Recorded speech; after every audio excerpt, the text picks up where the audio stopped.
The Odyssey, by Homer, Book 9. You're listening to Classics Made Clear, classic texts translated with accuracy and accessibility for today's listener. Please like, subscribe, leave a comment, and share these videos with your friends. Odysseus replied and said, "King Alcinous, greatest among all people, it really is a wonderful thing to listen to a singer, especially one like this, whose voice sounds like a god's.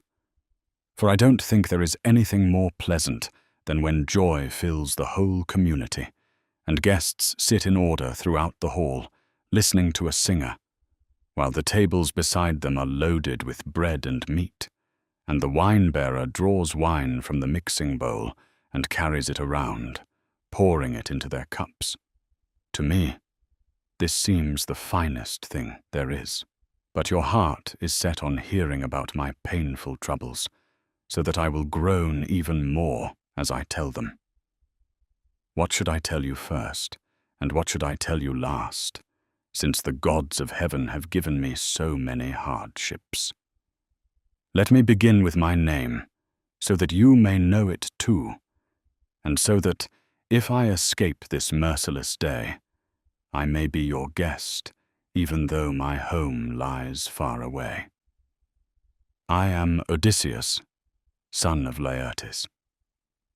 People everywhere know me for my tricks and cleverness, and my fame reaches to the sky. I live on bright-seen Ithaca. A mountain stands on it, Neriton, with leaves that tremble in the wind, and it is easy to recognize.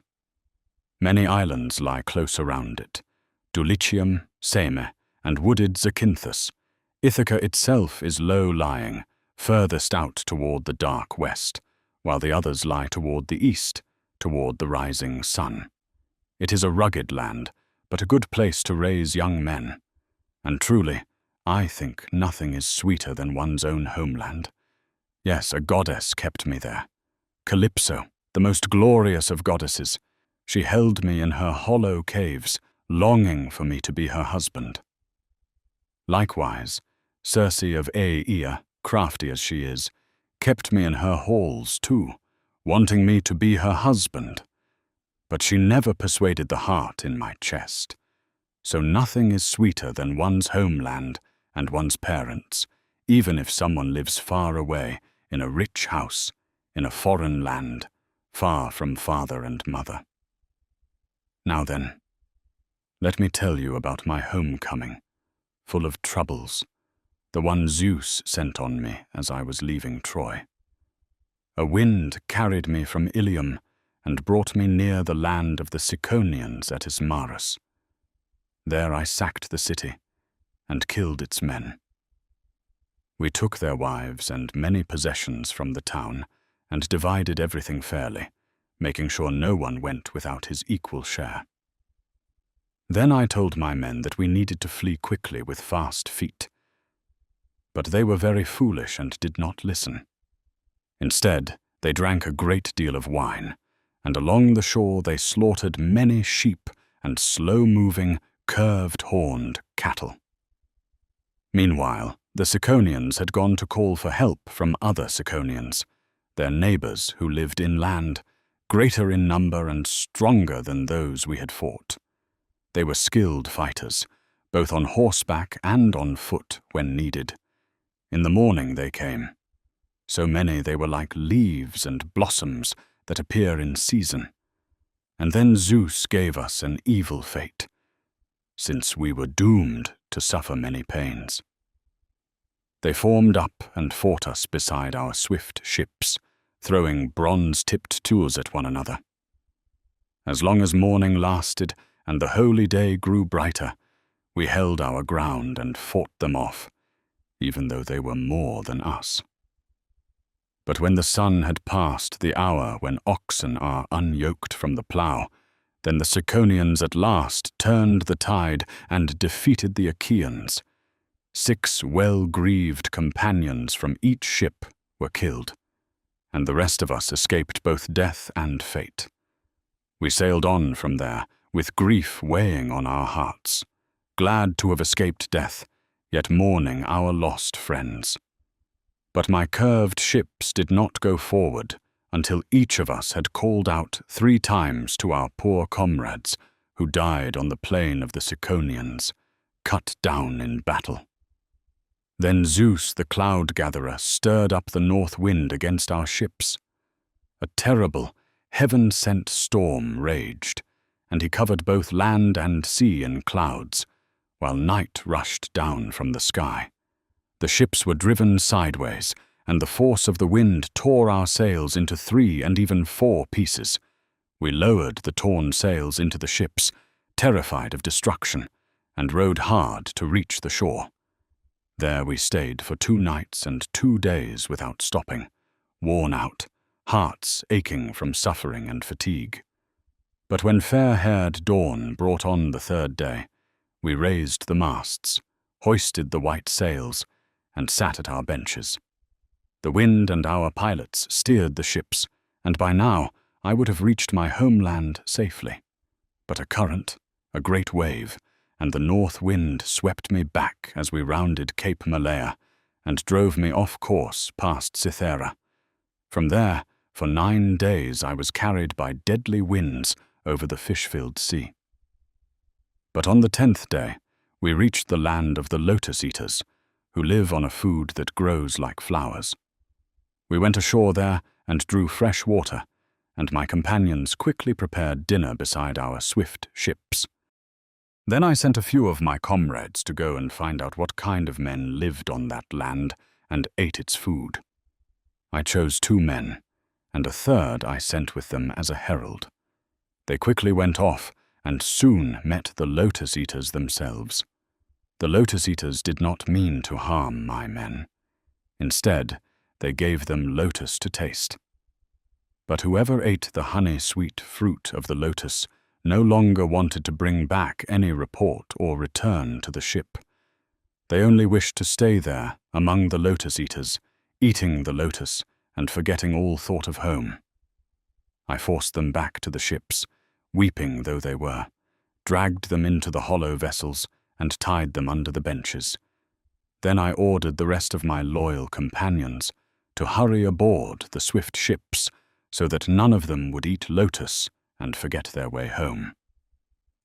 At once they boarded and sat down at the oarlocks, and seated in rows they struck the grey sea with their oars. We sailed on from there, with grief still on our hearts. We reached the land of the Cyclops, proud, lawless giants, who trust in the immortal gods, but neither plough their fields nor plant trees. Everything grows for them by itself, unsown and untilled. Wheat, barley, and grapevines heavy with clusters, and Zeus's rain helps them grow. They have no meeting places to plan together, and no laws. Instead, they live on the peaks of high mountains in hollow caves. Each man rules over his own wives and children, and they pay no attention to one another.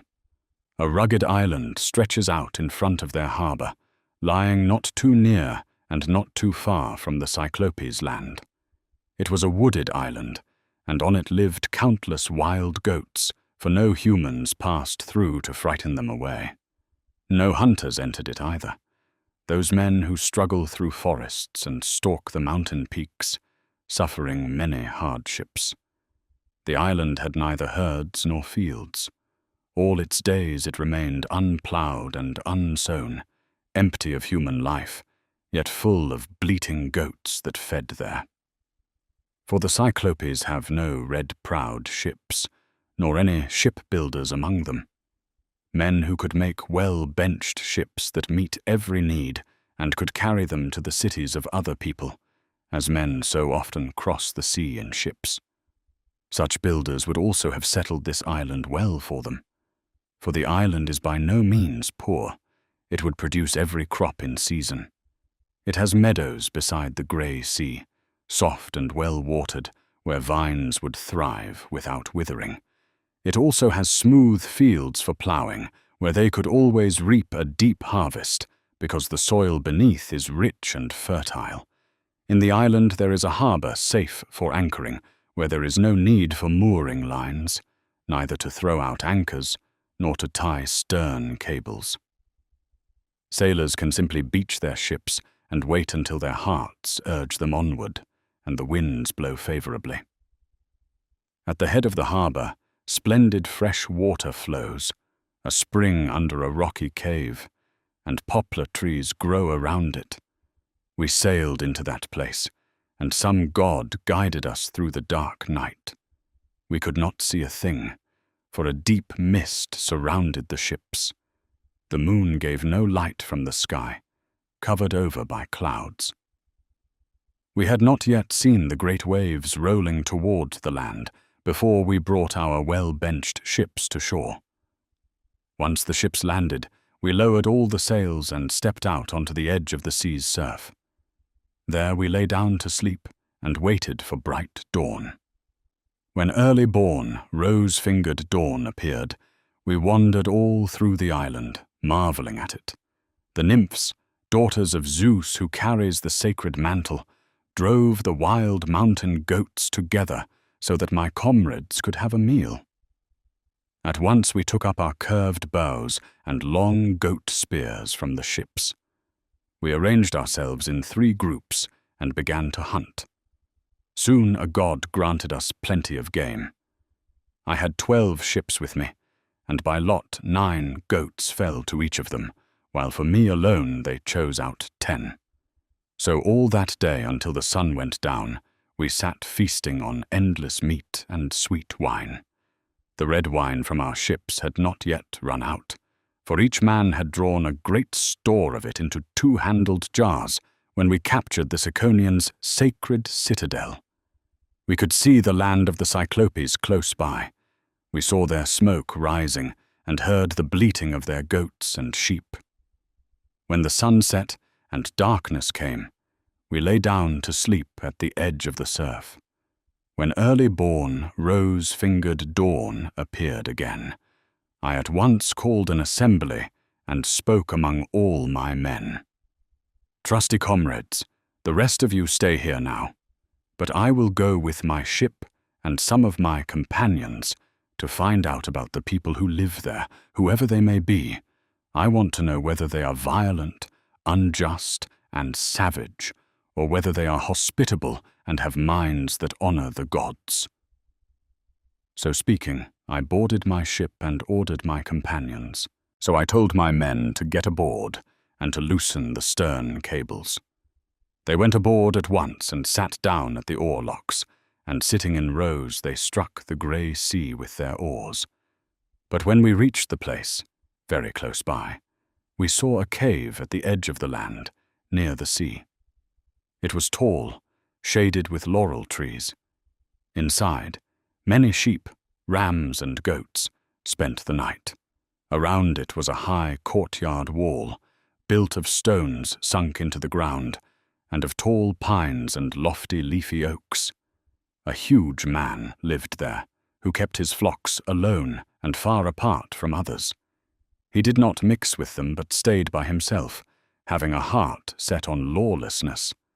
Indeed, he was a marvelous, monstrous thing to look at, not like a man who eats bread, but like a wooded mountain peak rising apart from all the others. Then I ordered the rest of my loyal comrades to stay there by the ship and guard it. But I chose 12 of the best men and went with them. I carried a goatskin bag of sweet black wine, a gift Maron had given me. Maron, son of Euanthius, priest of Apollo, who watched over Ismarus.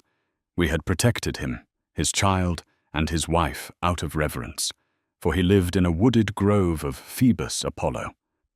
And he repaid us with splendid gifts: 7 talents of finely worked gold, a solid silver mixing bowl, and 12 large jars filled with sweet, unmixed wine, a divine drink. None of his slaves or serving women knew about it. Only he, his wife, and a single trusted housekeeper. Whenever they drank that honey-sweet red wine, he would fill 1 cup completely, then mix it with 20 measures of water. A marvelous, delightful smell would drift from the mixing bowl, and no one who smelled it would want to hold back from drinking. I filled a large wineskin full of this wine, and I also brought food in a leather sack, because my bold heart guessed that I would soon meet a man of great strength, wild, and knowing nothing of justice or of laws. We reached the cave quickly, but we did not find him inside. He was out grazing his fat sheep in the rich pasture. We entered the cave and looked at everything there. Baskets were heaped with cheeses, and the pens were crowded with lambs and kids. Each age group was penned separately, the newborns alone, the ones born before them alone, and the yearlings alone. All his wooden vessels, the pails and buckets he milked into, were full of whey. Then my comrades begged me, first of all, to grab the cheeses, go back to the ship, and then hurry later to drive out the lambs and kids, load them onto the swift ship, and sail away over the salty water. But I refused, though it would have been much wiser, to see the man himself, and in hopes that he might give me guest gifts. But the sight of him would not turn out to be welcome for my comrades. There we lit a fire, made a sacrifice, helped ourselves to the cheese, and ate. Then we sat inside and waited for him to return. Soon the shepherd came. He carried a huge bundle of dry wood for his supper fire. Outside the cave, he threw it down with a tremendous crash. Frightened, we rushed to the farthest corner of the cave. He herded in all the animals he would later milk, but left the males, rams and billy goats, outside the deep courtyard. Then he lifted and set in place a huge door stone, raising it high. It was massive. Even 22 fine, four-wheeled wagons could not have moved it from the ground. Such a huge, towering stone he set in the doorway. Then he sat and milked the sheep and the bleating goats, doing everything properly, pushing each young one under its mother. He curdled half of the white milk, gathered it into woven baskets, and set it aside. The other half he left in the vessels, so he could take and drink some, and use it with his supper. After he had quickly finished all his work, he lit a fire. Then he saw us and asked, "Strangers, who are you? From where did you sail over the watery paths?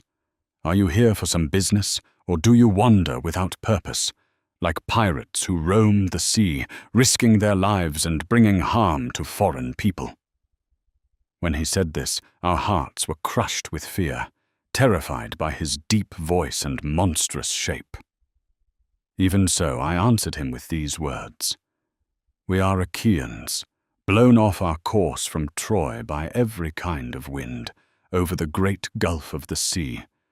While longing for home, we took another route and came by other paths, because I suppose Zeus wished to make it so.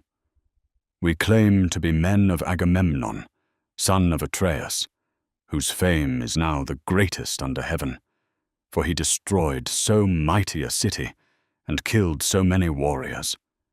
And now, coming as suppliants to your knees, we hope you might give us a gift, since that is the rightful due of strangers. But honor the gods, noble one. We come to you as suppliants. Zeus is the protector of both suppliants and guests, the god of hospitality, who attends all worthy strangers." So I spoke, and at once he answered me with a ruthless heart. "Stranger, you are a fool, or you must have come from far away, if you think you can make me fear or avoid the gods.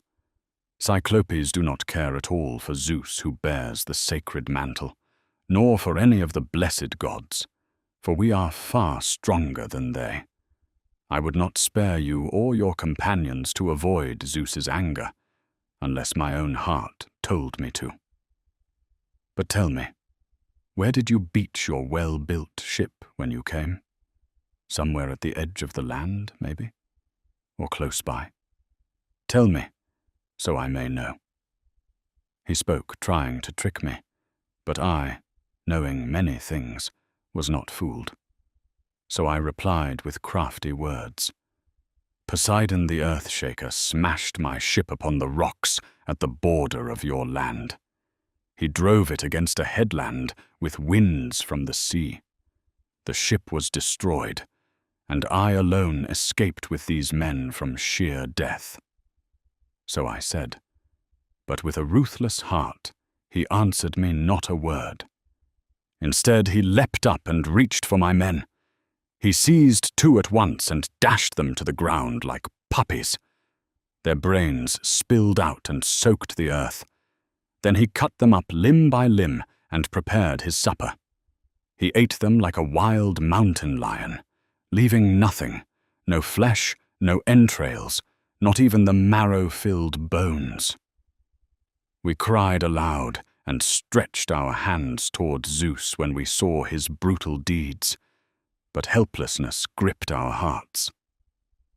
When the Cyclops had filled his huge belly, eating human flesh and drinking unmixed milk, he lay stretched out inside the cave among his sheep.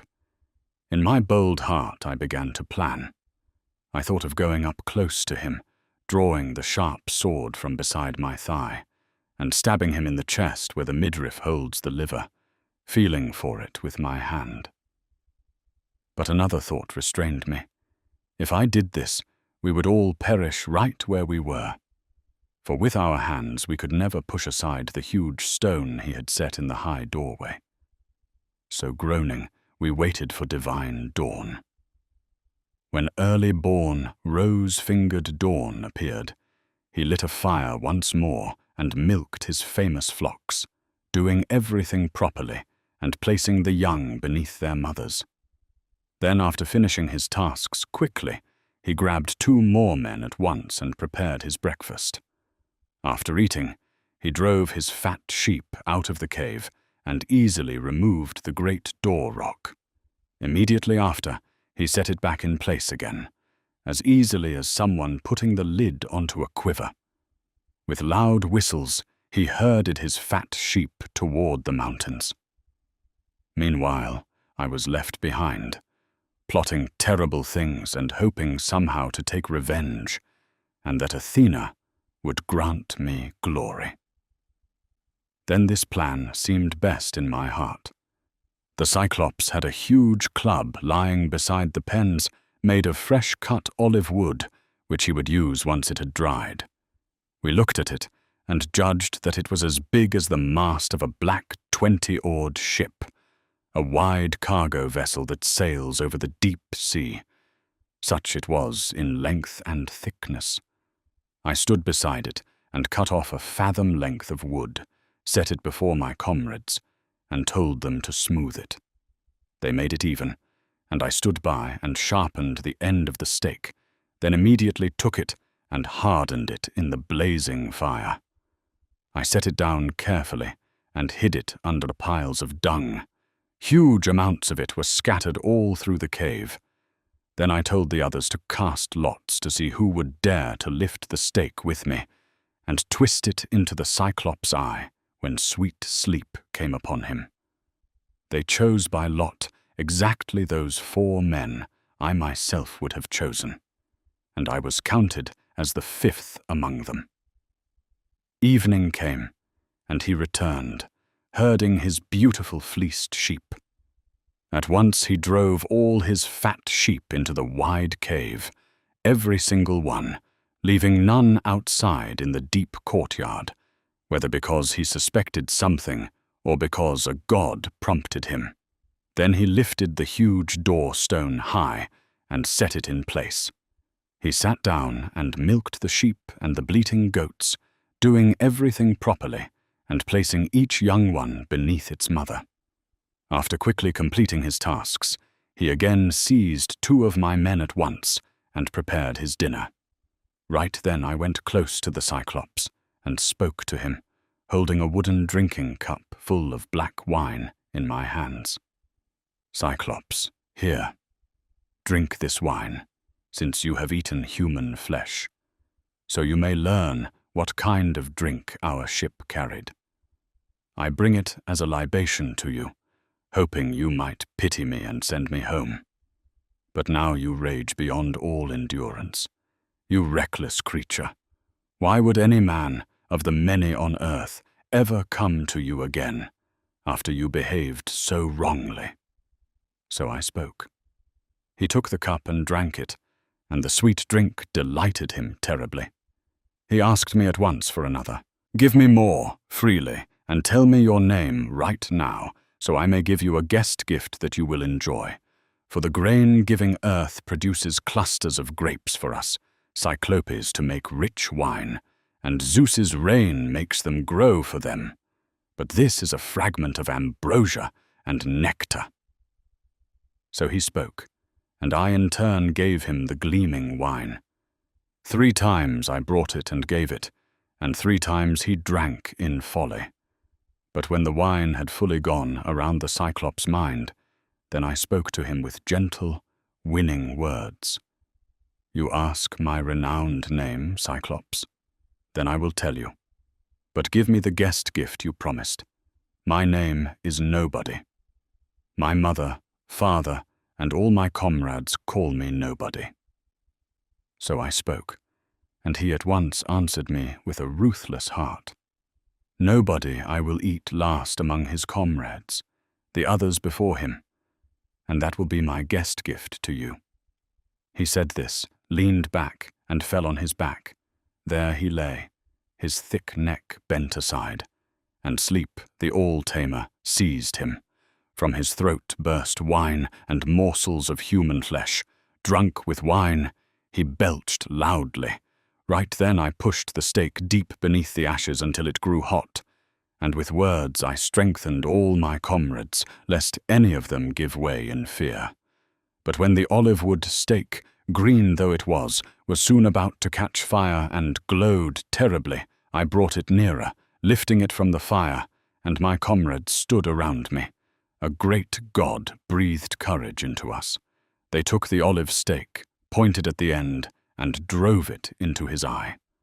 I leaned my body from above and twisted it, as when a man bores a ship's plank with a drill, and others below pull the strap back and forth, clutching it at each end so that it spins steadily. So we, taking the fire-sharpened stake, twisted it in his eye, spinning it, and hot blood flowed all around it in his eye. A blast of burning heat singed all around his eyelids and eyebrows as the eyeball burned and the roots crackled in the fire, just as when a smith plunges a great axe or adze into cold water with a loud hiss, tempering it, for this is how the iron regains its strength, so his eye sizzled around the olive-wood stake. He cried out terribly, and the rock echoed all around, and we, in fear, darted away to the side. He pulled the stake out of his eye, dripping with much blood, and then flung it from him in frantic pain. But he called out loudly to the Cyclopes who lived around him in sieves along the windy peaks. They heard his shout and came, each from a different place, stood around the cave, and asked what troubled him. Why cry out so much, Polyphemus, in such distress through the divine night, keeping us from sleep? Surely no mortal is driving off your flocks against your will. Surely no one is trying to kill you by trickery or by force. And from the cave mighty Polyphemus shouted back to them, My friends, nobody is killing me, by trickery, not by force. They replied with winged words, Well, if no one harms you, since you are alone, there's no escaping sickness sent by great Zeus, so pray to your father, Lord Poseidon. So they said, and went away, and my heart laughed inside me, at how my name and excellent cunning had tricked him. But the Cyclops, moaning and racked with pains, felt around with his hands, took the stone from the doorway, and sat himself in the entrance, spreading out his arms, in hope he might catch someone walking out the door among the sheep, for he expected in his mind that I would be that foolish. But I was planning how the very best outcome might be achieved hoping I might find some escape from death for my comrades and for myself. I wove every trick and cunning plan, for it concerned our very lives, and great destruction was near. And this plan seemed best in my heart. The male sheep were well fed, thick-fleeced, large and beautiful, with violet dark wool. I silently tied them together with well-plaited willow branches, the same branches on which the Cyclops, monstrous and knowing no justice, slept. Taking them in threes, the one in the middle carried a man, while the two on either side walked beside him, saving my comrades. 3 sheep carried each man. But for me, there was a ram, best by far of all the flock. Grabbing him by the back, I curled myself beneath his shaggy belly, and turned around, I clung to his marvelous fleece with steady hands and a resolute heart. So then, groaning, we awaited divine dawn. When early-born, rosy-fingered dawn appeared, right then the male sheep rushed out to pasture, but the unmilked females bleated around their pens. Their udders were swollen and bursting.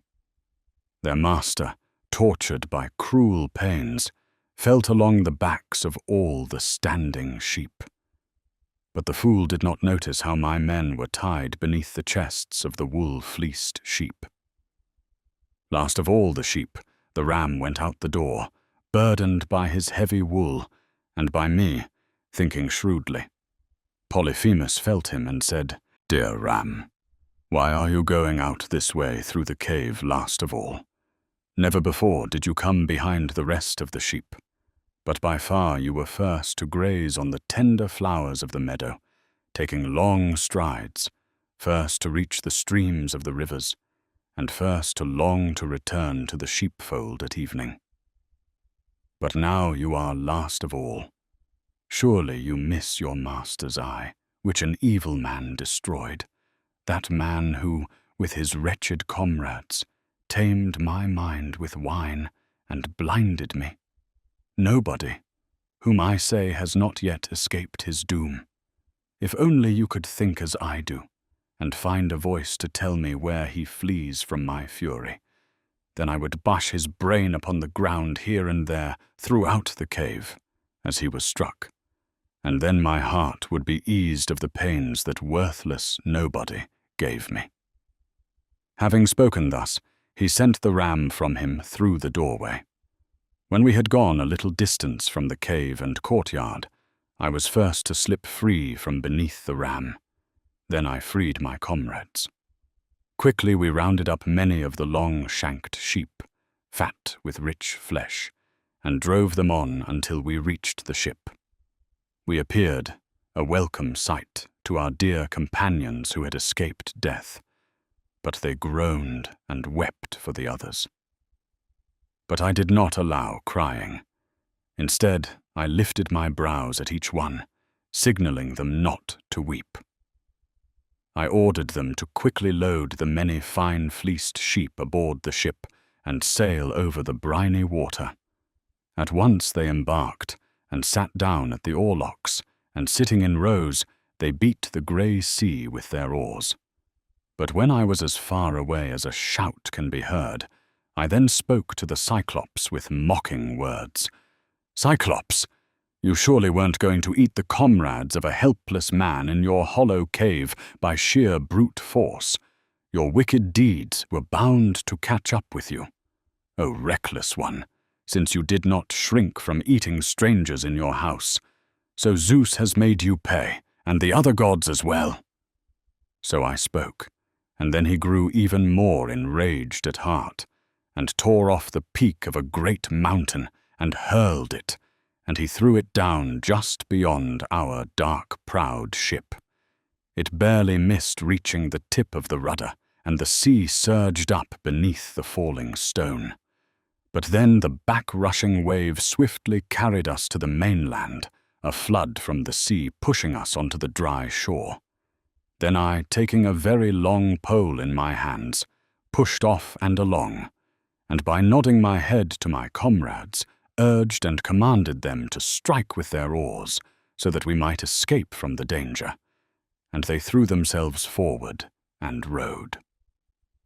But when we, rowing across the sea, had gone twice that distance, then again I spoke to the Cyclops, though my comrades around me, from every side, restrained me with kindly, soothing words. "Reckless man, why do you want to provoke a wild fellow who just now hurled a missile at the sea and drove our ship back onto the land? We thought we were destroyed right there.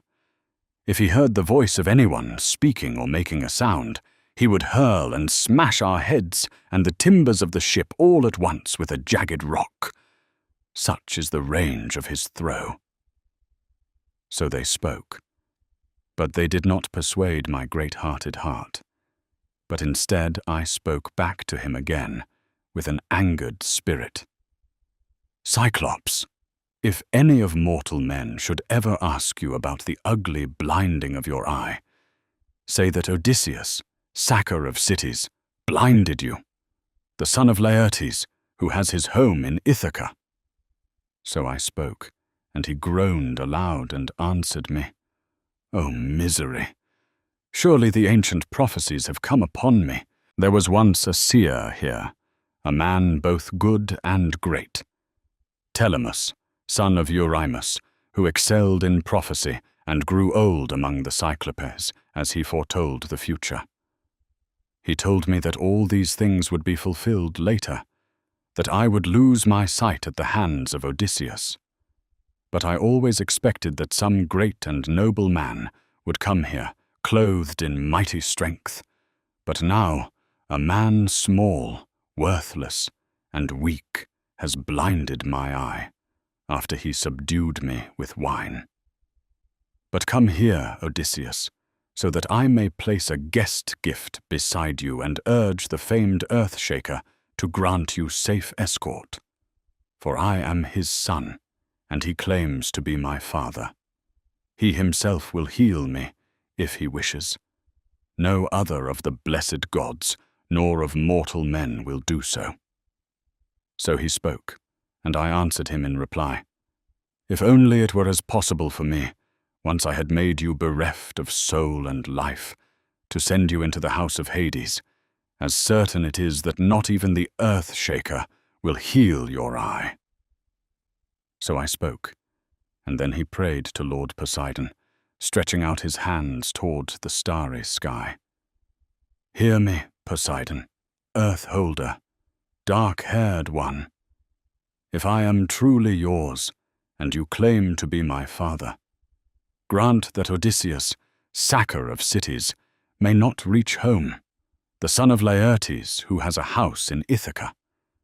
But if it is his fate to see his loved ones, and come to his well-built home and to his native land, may he come late, after suffering, having lost all his comrades on a foreign ship.